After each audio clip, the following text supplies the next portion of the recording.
Hey, and welcome to this episode of Connections, Coffee, and Confidence with me, Janice. This week, I'm stepping back from talking about the tactics or strategies involved in public relations, away from the history of it as an industry, and instead, I'm going to talk about the benefits it can bring to your business.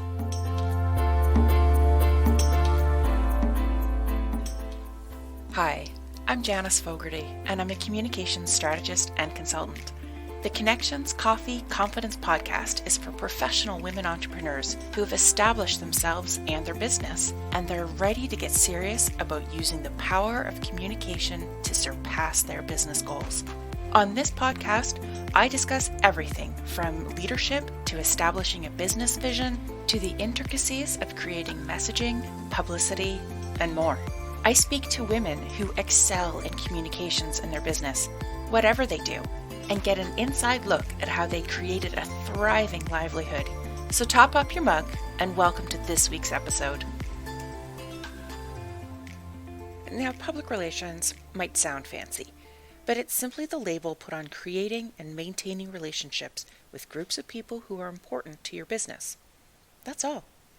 And the beauty of it is that this can be done in so many ways that I guarantee there are a few that suit your budget, your personality, your communities, and your brand. And sometimes PR happens by instinct, or it happens by accident, but those are not the norm.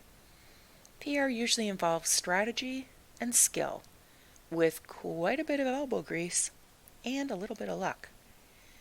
So you'd want to make sure that the effort is going to provide you with the payout you're looking for before you decide to put your head down and get to work, or before you break out your wallet and hire someone to do it for you. The top 5 reasons you should do PR for your business are the same across the board. No matter your industry, your size, the type of product or service, no matter your education or your turnover. I truly believe that PR is something your business will benefit from. Beginning with visibility. The more times you hear something mentioned, the more you remember it. That's true for everything in life, so why not for your business? The more you get your brand out to people, in their ears, in front of their eyes, in their hands, the stickier you become. They might not consciously remember the first time, but they'll have an inkling the second, and more so the third. And by the time they've seen or read or heard about your business 6 or 7 times, you'll have gained some reasonable level of awareness in their mind. That means that when they're thinking about buying or hiring, you will be in their mind. Your name will come up as a referral. If the whole theory of PR is to create relationships with those of importance and relevance to you, how do you even start if they have no idea you exist? And sometimes the visibility, well, that's the hardest part of it. This often comes from a lack of confidence. There are a lot of what-ifs attached to being more visible to people you want to see you. You can't shape and guarantee their reactions or their responses. And there are probably a few people who just seem to have nothing better to do than rain on another's parade. It's the risk that you run with anything in life. But being more visible in your business brings a lot more benefit than risk, and I'll come back to that idea towards the end. Now, the second benefit is credibility. There is a lot of instant credibility attached to your name and brand when someone sees it in the media.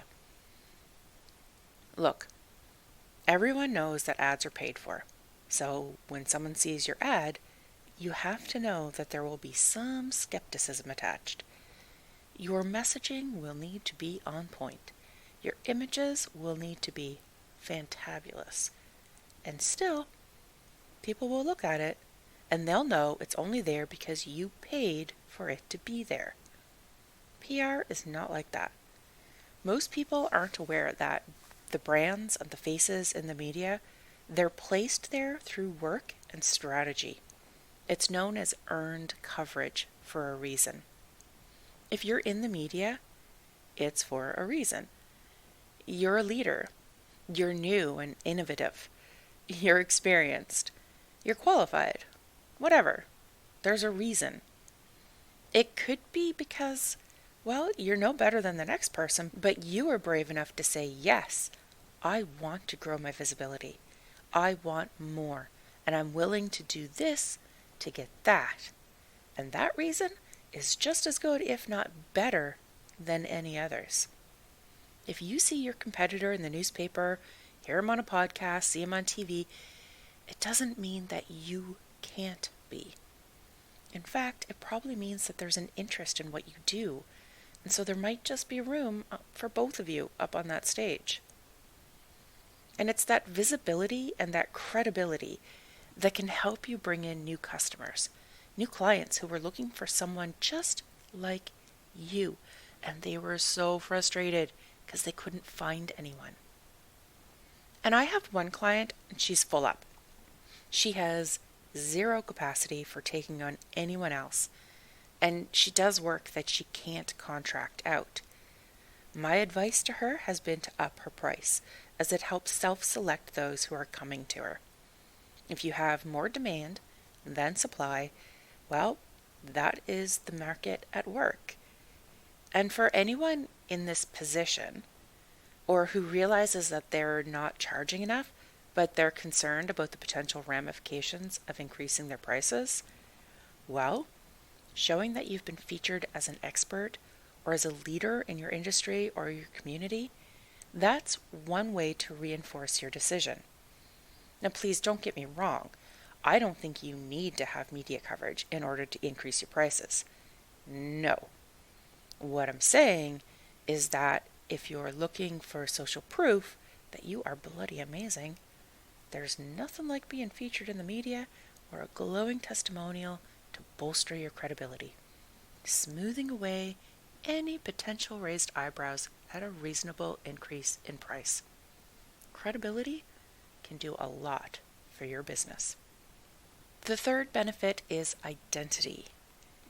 In order to have effective PR, you need to be clear on your brand, on who you are as a company and what you do, why and with who.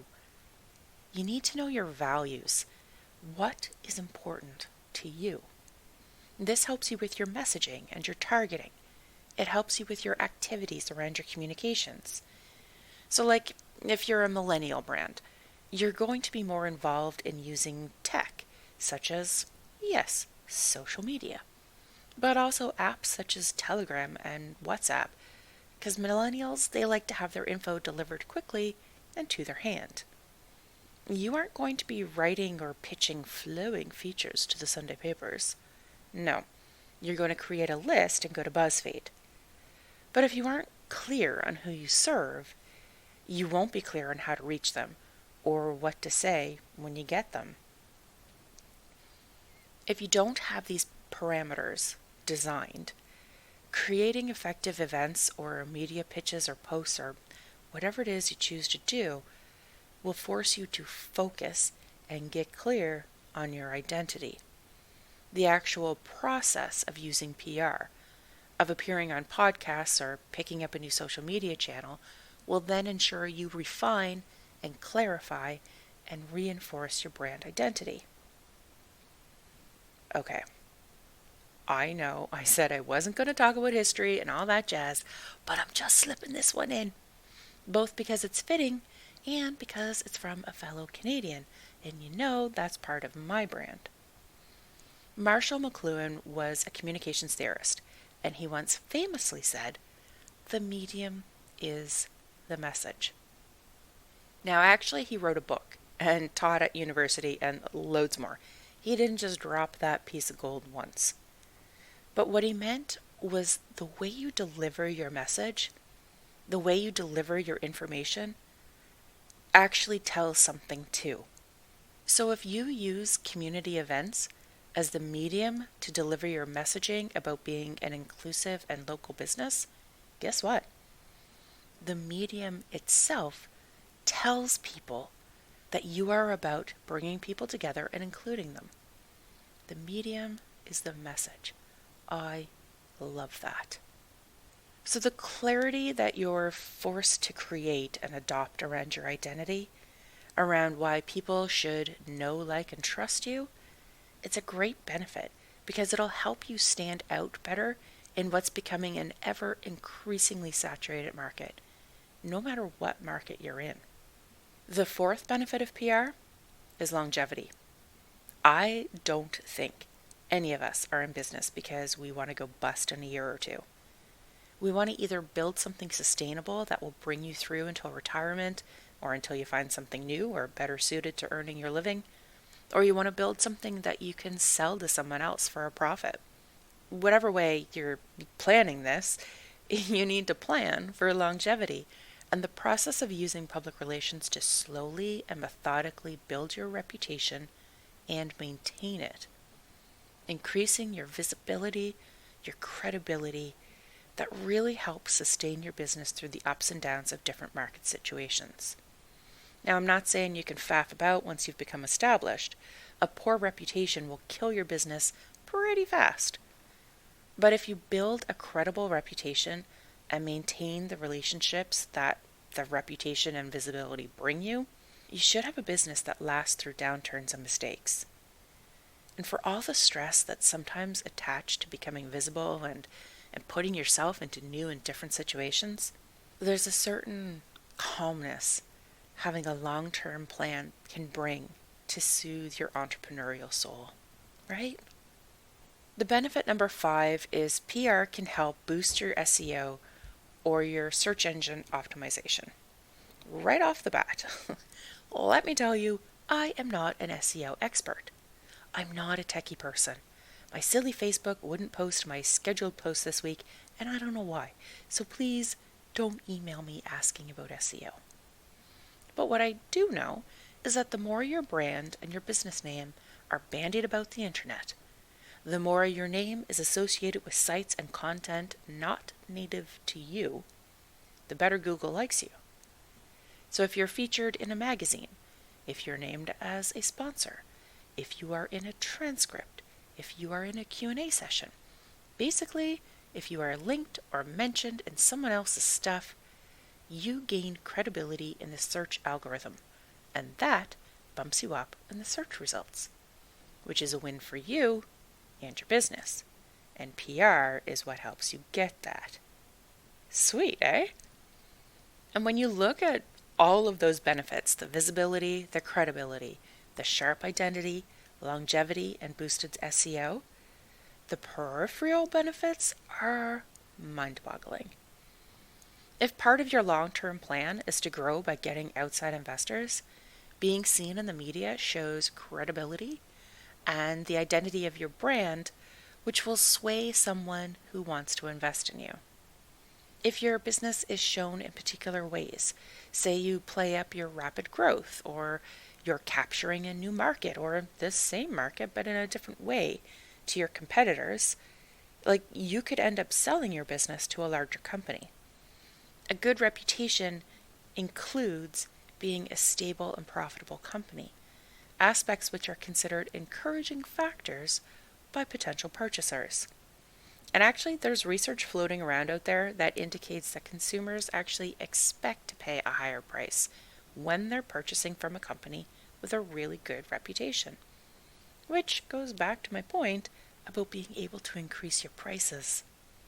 A good reputation and solid relationships can also bring you benefits in terms of new collaborations or partners. People who want to be affiliated with you and even sell your items for you to their people in return for a percentage of the sale, of course.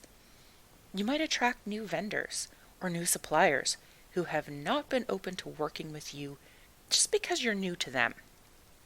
But that bit of credibility, that bit of visibility, that's what they needed to revisit your bid. And if you've been featured in the media a few times, once you've shown yourself to be a respectful event organizer, once you've established yourself as a collaborative podcast or blog guest, whatever it is, you'll find it more and more easy to continue on in that vein. You'll have worked out your kinks, you'll have learned the ropes, you'll figured out what certain people are looking for or how they like to operate, and the next time will be smoother. You'll be creating more and more beneficial relationships on your way to creating more and more beneficial relationships, if you follow me. It's a beautiful circle, my friend. And to top it all off, I'm actually going to go back to the beginning, and I'm going to remind you about paying for advertising. You pay for an ad, and it appears when you want it to, for how long you had the budget to pay for, which is cool. But PR probably won't cost as much. It definitely won't if you do it yourself. And the potential payback is brilliant. A campaign with several pieces to it can continue to reap dividends long after you put in the work. You write a release once, you send it to 10 newspapers, and you're basically done with that piece of work. However, it might run in one newspaper right away, in another 2 the week after. And there might be an editor that really likes it and emails you to ask more questions, to turn it into a feature. All of a sudden, your one piece of work has hit 1 million people. Amazing. And there you have it. My 5 benefits of public relations for your business, whatever business it may be. If there's something you really liked about this episode, I'd love to hear about it. Find me at Connections Coffee and Confidence on Facebook or at Janice E. Fogarty on Instagram. And if you want to work with me, I have my contact details and some of my programs linked in the show notes. Until next week, my friend, have a fan-freaking-tastic rest of your day.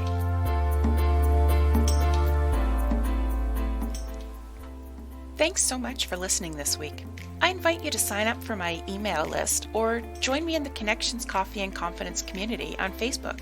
Those are the people who get first dibs on any classes or products I create, and they benefit from the extras I can't get into in a podcast format. I also lovingly request that if you've enjoyed this podcast, you leave a review on Apple. When I see a new review, I get so excited I almost spill my cappuccino froth. Almost. And if you're a woman entrepreneur who's ready to get serious about using the power of communications to grow your business, send me an email at janice@janicefogarty.com. All my details are in the show notes. Thank you again for listening today, and I'll chat with you again next week.